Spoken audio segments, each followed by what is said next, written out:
It's the question of the day. When was the time your life got derailed and how did you handle it? Okay, so let's talk about this. Let's have a judgment-free conversation about this, because that's what this channel, that's what these questions, that's what this is all about. It's all about uniting instead of untying. So I want to talk about first the definition of derail.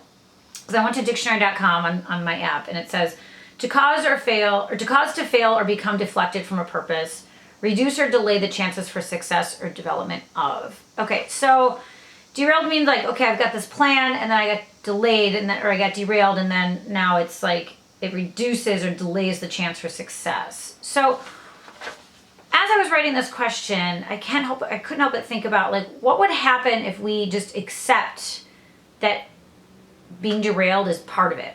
That being derailed is just part of life, because I think we have all this timeline, or we have this idea of like, oh, this is exactly how things are going to go, and they don't.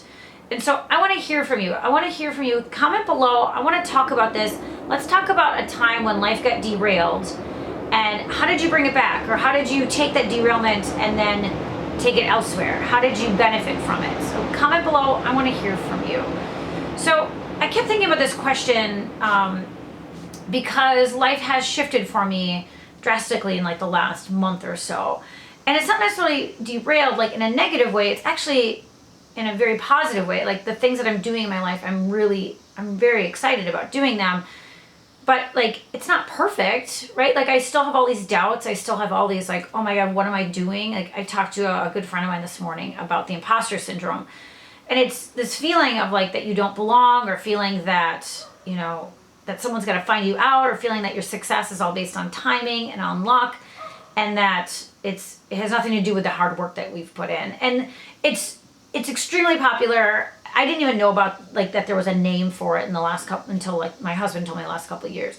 But it's very real, and it can be extremely debilitating, and it's something that I've been working on. And I definitely feel like I'm much better than what I used to be, because I'm fully aware of all the hard work that I have put into my life. But it's still scary, right? And so to go back to the derailment question, is that sometimes we think like, oh, I'm derailed and like now I'm on a completely different path. But for me, sometimes I have to think about it like, well, no, this is just the path I'm supposed to be on. Maybe I just didn't get the memo that it was supposed to go in this direction and not that direction.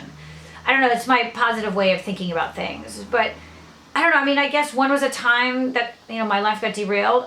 All the time, because life isn't picture perfect. And so it's almost like sometimes like on a daily basis, my life gets derailed, but I have to learn how to cope with it and kind of wrangle it back in. So there's my answer. Now I want to hear from you. Comment below.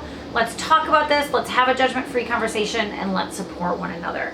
And while you're here, subscribe. Come hang out with us. This is kind of a cool place to be.